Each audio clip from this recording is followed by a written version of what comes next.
là, je vais vous demander d'aller sur le web, dans un moteur de recherche, Google ou autre, et de taper le nom d'un artiste ou d'un style qui vous plaît. Voilà, donc moi, je vais aller chercher cet artiste-là, et je vais faire attention à bien choisir les images parce qu'il y a des choses légèrement vicieuses parfois chez Keith Haring. Et donc, ce que je recherche, c'est des couleurs et des formes particulières. Des couleurs et des formes particulières. Tiens, ça c'est bien. Je vais afficher l'image et je vais faire clic droit, copier l'image. Voilà. Donc, c'est ça l'avantage dans Bing, vous pouvez afficher l'image, en fait, par rapport à Google. Quand vous cliquez sur quelque chose, vous pouvez demander afficher l'image. Parfois, c'est dans le petit menu ici. Afficher l'image, ça s'affiche en grand, hopefully, si ça veut bien. Et on fait un clic droit, copier l'image. Et voilà. Et on le colle dans votre document Illustrator.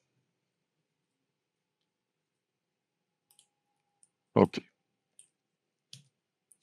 Oui, ça vient à une taille que vous ne pouvez pas contrôler. Quand c'est du copier-coller comme ça, direct du navigateur vers Illustrator, mais c'est pas grave. Outil de transformation manuelle et on peut éventuellement réduire. Voilà.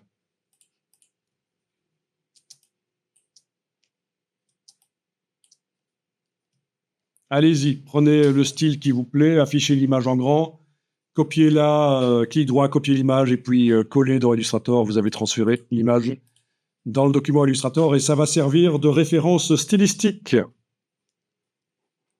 Donc ici, je vais faire un rectangle, je vais demander, oui, pas trop grand quand même, les images sont grandes, mais le rectangle n'a pas besoin d'être très grand.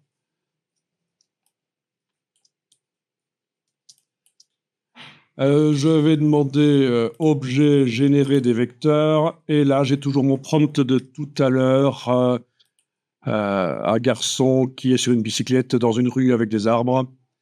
Et la différence ici, c'est que je vais ici à référence stylistique aller dire que je choisis une ressource. Et je vais cliquer sur l'image qui m'intéresse. Et elle est ajoutée en tant que ressource référence stylistique. Et je clique sur générer. Et ça devrait faire quelque chose dans ce style-là, au niveau des traits, des textures un peu, peut-être les pointillés. On va voir.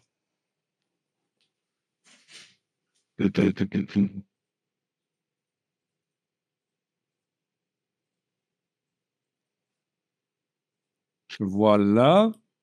Donc, je vais dupliquer une fois, deux fois. Celui du milieu, celui de droite, voilà.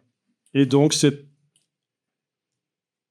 ce que j'avais demandé, mais dans le style de la référence stylistique. Intéressant, ça. Hein? Ça marche chez vous? C'est abusé. Comment c'est abusé? Qu'est-ce qui est abusé? Abusé dans le bon sens. C'est trop facile. On fait encore des études de graphisme. On fait des études de graphisme pour... ouais. C'est le rendu. Ah, il est trop bon. Eh oui. Et par contre, que se passe-t-il? C'est d'abord dire, donner le style. Oui, ici, là. Et puis la scène, d'abord la scène. Ça n'a pas d'importance puisqu'on génère. Il faut que ce soit prêt au moment où on clique sur le bouton générer.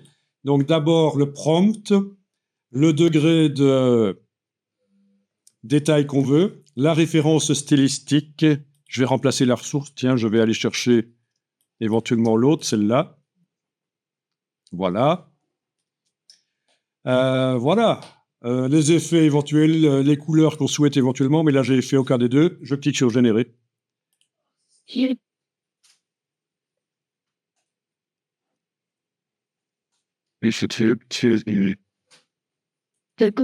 n'y a pas de problème de copyright parce que ça ne ressemble pas à quelqu'un qui voit vos illustrations. Là, il va pas dire « Ah, mais c'est une copie de Keith Haring ».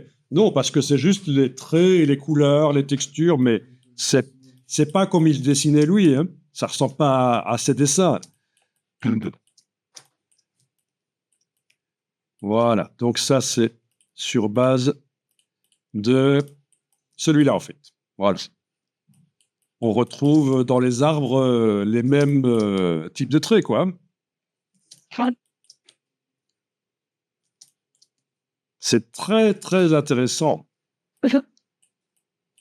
Ça, je trouve ça génial au point de vue graphisme, la manière dont les ombres du vélo ont été faites. Et alors, il y a des gens qui disent encore que l'IA, c'est pas créatif. Hein, mais bon, je sais pas comment ils ont fait pour où ils étaient, qu'est-ce qu'ils ont regardé, mais pour moi, ça me paraît très créatif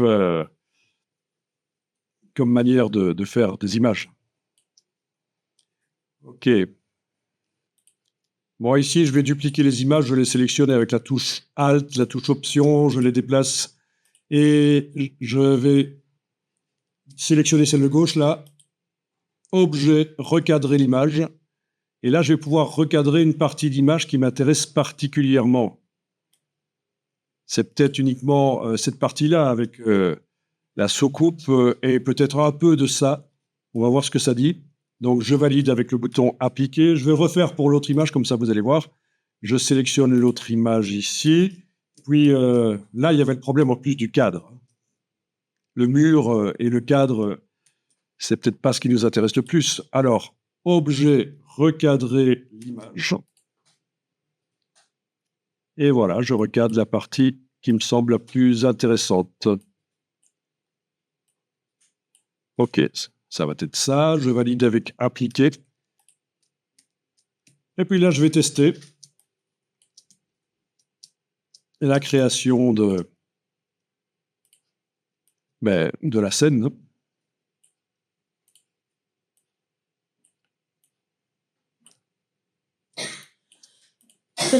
Objet, générer des vecteurs. Référence stylistique, je demande remplacer la ressource. Voilà, c'est ça que je vais prendre. Donc, et toujours le même prompt, je génère. On va voir ce que ça dit. En principe, ça devrait être plus simple. Parce qu'il y a beaucoup moins de détails.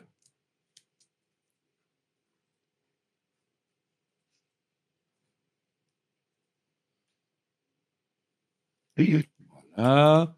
En effet, comme prévu, c'est plus simple.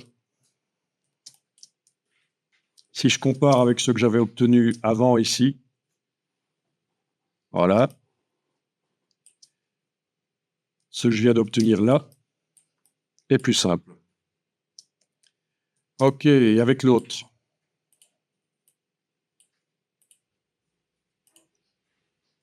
Donc, remplacer la ressource. Voilà, c'était la version recadrée. Générer.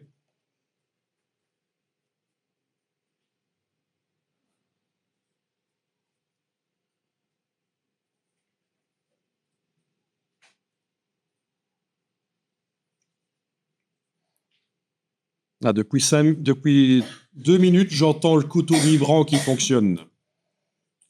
Donc, c'est en train de découper vos stickers. OK, donc là, voilà ce que j'ai obtenu. Donc, par rapport à l'image non recadrée, ce que j'avais obtenu, voilà, c'était plus complexe en fait. Hein. Ah oui, puis il a même mis un cadre noir autour, hein, parce qu'il y en avait un dans l'image de référence. Il a mis un cadre à chaque fois. Mais avec l'image recadrée, on a obtenu des choses plus simples. Très intéressant, cette espèce de labyrinthe dans les arbres. Moi, ça me plaît, ce genre de dessin. C'est assez dingue. OK. Donc, comme ça, voilà, vous avez eu les références stylistiques pour la génération de vecteurs. Ah oui, on avait ça aussi, je pense, pour la génération de motifs. Donc, fenêtre, générer des motifs. On avait aussi la possibilité, je crois... Ah non, justement, il n'y a pas. Ça, c'est problématique. Pour l'instant, il n'y a pas.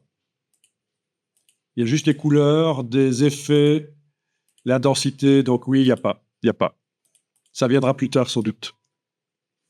De toute façon, oui, les motifs générés par IA, ils posaient des problèmes. Vous aviez vu avec les chèvres tout à l'heure, c'était pas l'idéal.